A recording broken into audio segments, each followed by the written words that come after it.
friends, this is Jyoti Verma. Today I am going to start with Assessment of Learning Unit 2 जो subject है हमारा second semester BEd का। और इसके अंदर हम लास्ट वीडियो में क्यूमुलेटिव रिकॉर्ड्स यानी कि संचयी अभिलेख के बारे में पढ़ चुके हैं। आई होप आपको वो वीडियो समझ में आया होगा, और अगर आपने वो वीडियो नहीं देखी है तो आप प्लेलिस्ट में जाकर असेसमेंट ऑफ लर्निंग की प्लेलिस्ट में उस वीडियो को देख सकते हैं। आज का हमारा टॉपिक है परीक्षण की योजना एवं तैयारी, मतलब planning and preparation of test. जब भी हम किसी टेस्ट की प्लानिंग करते हैं, उसकी प्रिपरेशन करते हैं, तो किन किन बातों का ध्यान रखते हैं किसी भी टेस्ट को प्रिपेयर करते वक्त, इन सब चीज़ों को आज हम इस वीडियो के अंदर देखेंगे। तो लास्ट तक वीडियो देखते रहिए। इसके अंदर मैं सारे पॉइंट्स को डिस्कस करने वाली हूँ, और अगर आप लास्ट तक ये वीडियो देखेंगे तो आपको ये टॉपिक पूरा एज इट इज़ क्लियर हो जाएगा। तो इसके अंदर हम स्टार्ट करते हैं कि how to plan and prepare of test, यानी कि किस तरीके से हम किसी भी टेस्ट को प्लान करते हैं और प्रिपेयर करते हैं। आकलन यानी कि असेसमेंट, मापन यानी कि मेजरमेंट, और मूल्यांकन यानी कि इवैल्यूएशन। तो इन तीनों चीज़ों के क्षेत्र में परीक्षणों की रचना कुछ सामान्य सिद्धांतों के आधार पर की जाती है। ये परीक्षण मानकीकृत यानी कि स्टैंडर्डाइज्ड होते हैं। मानकीकृत भी हो सकते हैं और अमानकीकृत भी, मतलब अनस्टैंडर्डाइज और स्टैंडर्डाइज दोनों तरीके के हो सकते हैं। इन सभी परीक्षणों के उद्देश्य अलग अलग होते हैं, मतलब जो उद्देश्य ऑब्जेक्टिव्स होते हैं अलग अलग तरीके के परीक्षणों के, वो अलग अलग होते हैं या भिन्न होते हैं, मतलब भिन्न भी हो सकते हैं और अलग अलग भी हैं। परीक्षण तैयार होने के बाद, जब भी आप किसी टेस्ट को तैयार करते हैं, उसके टेस्ट को तैयार होने के बाद परीक्षण का मानकीकरण किया जाता है, यानी कि उसको एक तरीके से मानकीकृत किया जाता है। जिन परीक्षणों का मानकीकरण किया जाता है, मतलब जिन परीक्षणों को स्टैंडर्डाइज किया जाता है, उनका प्रयोग मापन के क्षेत्र में बहुतायत से किया जाता है। मनोविज्ञान के प्रयुक्त परीक्षण बहुधा मनोवैज्ञानिक परीक्षण तथा शिक्षा में प्रयुक्त परीक्षण शैक्षिक परीक्षण कहे जाते हैं। तो बेसिकली इसमें यही चीज़ है कि असेसमेंट, मेज़रमेंट और इवैल्यूएशन, जो ये तीन चीज़ें हैं, ये इसके आधार पर जब भी आप किसी भी टेस्ट को तैयार करते हैं तो आपको उसके अंदर इतना, मतलब उसके अंदर जो उसकी वैलिडिटी होती है और उसकी रिलायबिलिटी होती है, वो उस टेस्ट के अंदर होनी चाहिए, और उसका मानकीकरण होता है। वो अमानकीकृत भी हो सकता है और मानकीकृत भी हो सकता है। आगे हम देखेंगे शैक्षिक परीक्षणों की रचना के चरणों के आधार, मतलब जो शैक्षिक परीक्षण होते हैं, एजुकेशनल टेस्ट होते हैं, उसकी जब रचना की जाती है उसके क्या क्या चरण होते हैं। तो फर्स्ट है हमारा इसके अंदर परीक्षण निर्माण की योजना बनाना, मतलब जब भी आप टेस्ट लेने वाले हैं तो उसको निर्माण करने की, उसका स्ट्रक्चर तैयार करने की योजना बनाना, उसको प्लान करना, किसी भी टेस्ट को प्लान करना। उसके बाद है आपका सेकंड, जिसके अंदर है परीक्षण का प्रारंभिक प्रारूप तैयार करना, कि परीक्षण को तैयार करने से पहले उसका पहले से एक डेमो तैयार कर लेना, प्रारंभिक जो उससे पहले तैयार किया जाता है प्रारूपिक तरीके से। थर्ड है हमारा इसके अंदर परीक्षण के प्रारंभिक प्रारूप की जांच करना, यानी कि जो आपने प्रारंभिक प्रारूप उसका बनाया है उसकी जांच करना। फोर्थ है हमारा उसके अंदर परीक्षण का अंतिम प्रारूप तैयार करना, यानी कि जो आपने परीक्षण तैयार किया है उसका अंतिम प्रारूप तैयार करेंगे। और फिफ्थ है हमारा इसके अंदर परीक्षण का मूल्यांकन करना, यानी कि उसको इवैल्यूएट करना, और इवैल्यूएट करने के बाद उसको परीक्षण का मानकीकरण, यानी कि उसका स्टैंडर्डाइज करना। नेक्स्ट है हमारा इसके अंदर परीक्षण की योजना, यानी कि जब भी आप कोई भी परीक्षण कर रहे हैं तो उसकी योजना क्या है। तो योजना आपको किस तरीके से करनी है, प्लानिंग ऑफ द टेस्ट। तो इसके अंदर फर्स्ट है हमारा परीक्षण उद्देश्य का यथोचित निर्धारण, यानी कि ascertaining the appropriate purpose of the test. तो इसके अंदर आगे है किसी परीक्षण रचना की योजना बनाते समय, जब भी आप किसी परीक्षण रचना की योजना बनाते हैं तो उसको बनाते समय सर्वप्रथम परीक्षण के उद्देश्य निर्धारित किए जाते हैं। परीक्षण निर्माण के उद्देश्यों का निर्धारण स्वयं परीक्षण निर्माण करता, मतलब जो परीक्षण को तैयार कर रहा है वही करता है। परीक्षण के निर्धारण, यानी कि जब उसको निर्धारित किया जाता है तो उसके उद्देश्य संक्षिप्त, स्पष्ट और वास्तविक होने चाहिए, मतलब संक्षिप्त भी होने चाहिए, स्पष्ट भी होने चाहिए और वास्तविक भी होने चाहिए। उदाहरण के लिए अगर हम देखें, यदि कोई परीक्षण निर्माणकर्ता व्यक्तिगत मापन की सूची की रचना जो है उसको करना चाहता है किसी भी मापन की सूचना जो होती है, एक तरीके से सूची यानी कि लिस्ट तैयार करना चाहता है, तो परीक्षण योजना के उद्देश्यों के निर्धारण में उसे निश्चित कर लेना चाहिए। सेकंड है हमारा इसके अंदर विषय वस्तु का निर्धारण यानी कि असर्टिंग द सब्जेक्ट मैटर। तो इसके अंदर क्या है, परीक्षणकर्ता परीक्षण निर्माण के उद्देश्य को, जो भी मतलब तैयार कर रहा है उस टेस्ट को, उसके उद्देश्य को ध्यान में रखते हुए तदनुकूल विषय वस्तु को निर्धारित करता है, यानी कि जो उसमें मैटर है, सारा विषय वस्तु है, उसको निर्धारित करता है। उसके बाद है परीक्षण निर्माणकर्ता, जो परीक्षण का निर्माण कर रहा है, निर्माणकर्ता समायोजन से संबंधित परीक्षण की रचना करता है, यानी कि एडजस्टमेंट होनी चाहिए उसमें। उसका उद्देश्य स्कूल जाने वाले बालकों के समायोजन का मापन करना है। तो सर्वप्रथम यह या वह निर्धारण करेगा, मतलब वो यह निर्धारित करेगा कि उसे समायोजन के किन किन क्षेत्रों का मापन करना है। थर्ड है हमारा इसके अंदर परीक्षण के रूप में जो परीक्षण के रूप होते हैं उसके आदि संबंध के निर्धारण, यानी कि ascertaining the form etcetera of test. तो इसके अंदर क्या है, परीक्षण के उद्देश्य के तदनुकूल परीक्षण की विषय वस्तु निश्चित करने के उपरांत परीक्षण निर्माणकर्ता तथा निर्धारित करता है, वो करता है कि परीक्षण का स्वरूप क्या होगा, मतलब वो वर्बल टेस्ट होगा या नॉन वर्बल टेस्ट होगा, ग्रुप टेस्ट होगा या इंडिविजुअल टेस्ट होगा। नेक्स्ट हम देखेंगे इसके अंदर परीक्षण का प्रारंभिक प्रारूप तैयार करना, यानी कि preparing the preliminary draft of test. तो इसके अंदर क्या है, जो परीक्षण करता है जब एक परीक्षण निर्माण की सुव्यवस्थित एवं सुनियोजित योजना की रूपरेखा तैयार कर लेता है, मतलब जो टेस्ट तैयार कर रहा है जब वो उसको अच्छी तरीके से नियोजित कर लेता है, तैयार कर लेता है, उसको व्यवस्थित कर लेता है, तो उस योजना के तहत इसे क्रियान्वित करता है।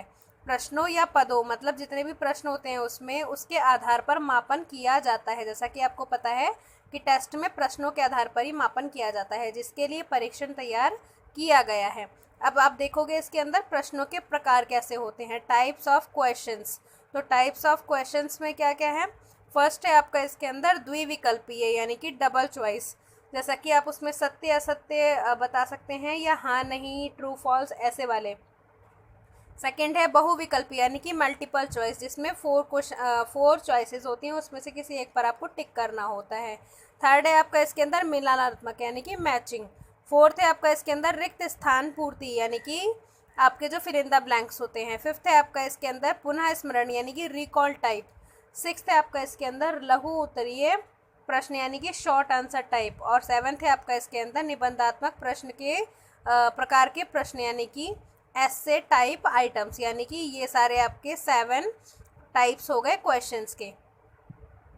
नेक्स्ट है इसके अंदर विशिष्टीकरण तालिका या ब्लूप्रिंट, यानी कि ब्लूप्रिंट क्या होता है, स्पेसिफिकेशन टेबल और ब्लूप्रिंट। ये आपको 3rd सेमेस्टर में भी यूज़ होगा। जब आप प्रैक्टिस करने जाएंगे तब आपको बच्चों का टेस्ट तैयार करना होगा और उसके अंदर आपको एक ATR फाइल बनानी होगी, अचीवमेंट टेस्ट रिपोर्ट होती है वो, उसके अंदर आपको इन सारी चीज़ों की आवश्यकता पड़ेगी। तो ये वीडियो आप ध्यान से देखिए ताकि आपको सारी चीज़ें समझ में आ जाए कि किस तरीके से एक टेस्ट तैयार किया जाता है। टेस्ट तैयार करते समय ब्लूप्रिंट बनाना सबसे ज़्यादा इम्पॉर्टेंट है। तो इसमें क्या है, जब परीक्षण में प्रश्नों की संख्या एवं प्रकार, जब प्रश्न की संख्या कितनी होनी चाहिए और उसके प्रकार कितने होने चाहिए, इसके संदर्भ में निर्धारण हो जाता है, तब विशिष्टीकरण तालिका ब्लूप्रिंट बनाकर यह निश्चित करते हैं कि अलग अलग प्रकार के प्रश्नों की संख्या कितनी और कितने प्रतिशत होगी। उसमें मतलब 4 तरीके के आपके कॉलम्स बनते हैं ब्लूप्रिंट के अंदर, जो कि मैं आपको नेक्स्ट वीडियो में शो करूँगी कि किस तरीके से ब्लूप्रिंट तैयार किया जाता है। उसके अंदर किस क्वेश्चन को किस तरीके से आपने दिया है, कितने नंबर का क्वेश्चन है और कितनी परसेंटेज है उसकी, 100% में से कितने परसेंट एक क्वेश्चन ले रहा है, तो उसके हिसाब से आपका ब्लूप्रिंट तैयार होता है। तो वो मैं आपको सेकंड जो आपकी वीडियो इसके बाद जो मैं वीडियो अपलोड करूँगी उसके अंदर आपको दिखा दूँगी।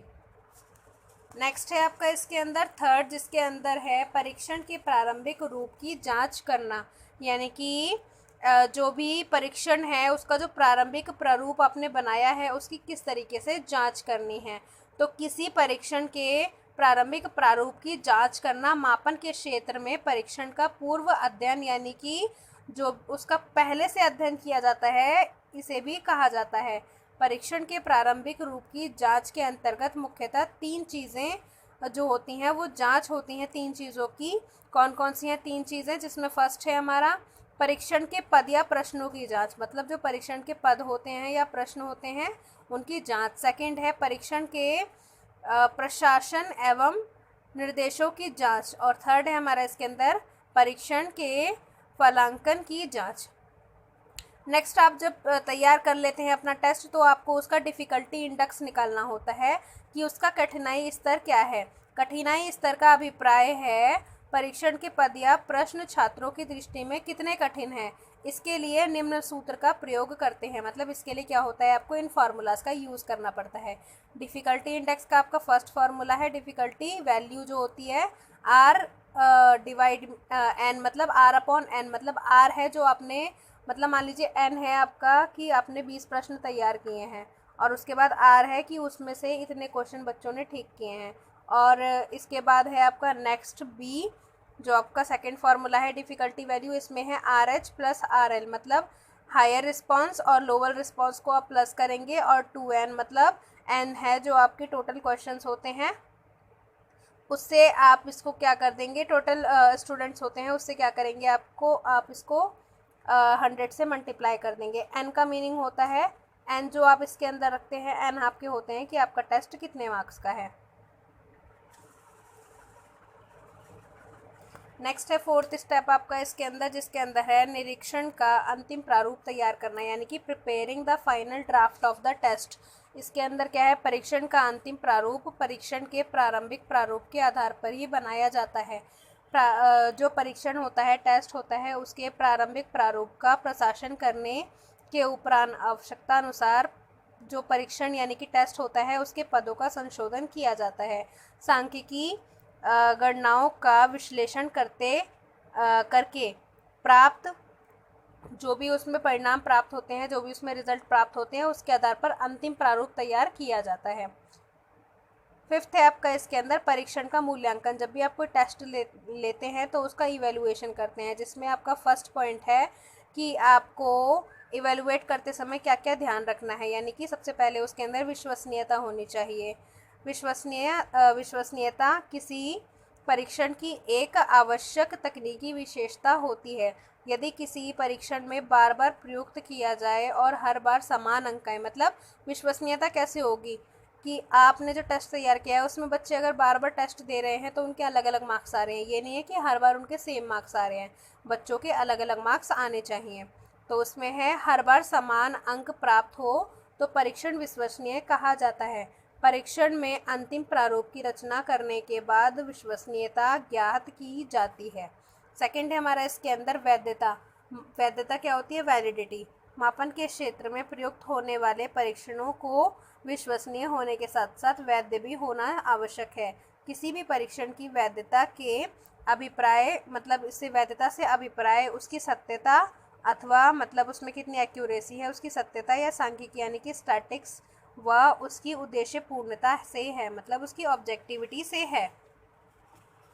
नेक्स्ट है आपका इसके अंदर 6th पॉइंट, यानी कि लास्ट पॉइंट हमारा किसी भी परीक्षण का, अगर आप किसी भी परीक्षण को तैयार कर रहे हैं उसका 6th पॉइंट है परीक्षण का मानकीकरण करना, यानी कि स्टैंडर्डाइजेशन ऑफ टेस्ट। तो इसमें क्या है, स्टैंडर्डाइजेशन कैसे करते हैं, परीक्षण मानकीकृत और अमानकीकृत दोनों हो सकते हैं। किसी परीक्षण की मानकीकृत एक तकनीकी होती है। एक अच्छा परीक्षण मतलब एक अच्छा टेस्ट वह होता है जो मानकीकृत होता है, मतलब स्टैंडर्डाइज होता है। किसी भी प्रमाणिक पैमाने में विश्वसनीयता, वैधता, मानक, व्यापक आदि गुणों का निहित होना अनिवार्य है, मतलब जैसा कि रिलायबिलिटी, वैलिडिटी, स्टैंडर्डाइज टेस्ट होना चाहिए, व्यापकता होनी चाहिए, उसमें डिफ़िकल्टी, वैलिडिटी सब होनी चाहिए उसके अंदर। पिंटर के अनुसार, पिंटर जो एक राइटर हैं, इनके अनुसार परीक्षण मानकीकरण प्रक्रिया के अंतर्गत परीक्षण देने के लिए निश्चित विधियों द्वारा निष्कर्षों के विवेचन के लिए उपयुक्त मानकों को निर्धारित किया जाता है। तो ये था हमारा 6th पॉइंट, और हमने पूरे 6 पॉइंट्स में ये डिस्कस किया कि किसी भी परीक्षण को, किसी भी टेस्ट को तैयार करने के लिए किन किन चीज़ों की ज़रूरत होती है, किस तरीके से वो तैयार किया जाता है, किस तरीके से ब्लूप्रिंट में लिखा जाता है, कैसे कैसे क्वेश्चंस होने चाहिए आपके टेस्ट के अंदर। तो इससे आपको क्या होगा कि आपको एक क्वेश्चन पेपर सेट करना आ जाएगा कि how to prepare and how to discuss about any question paper. So friends, thank you so much for watching this video. I hope आपको ये वीडियो पसंद आया होगा और सारे पॉइंट्स क्लियर हुए होंगे।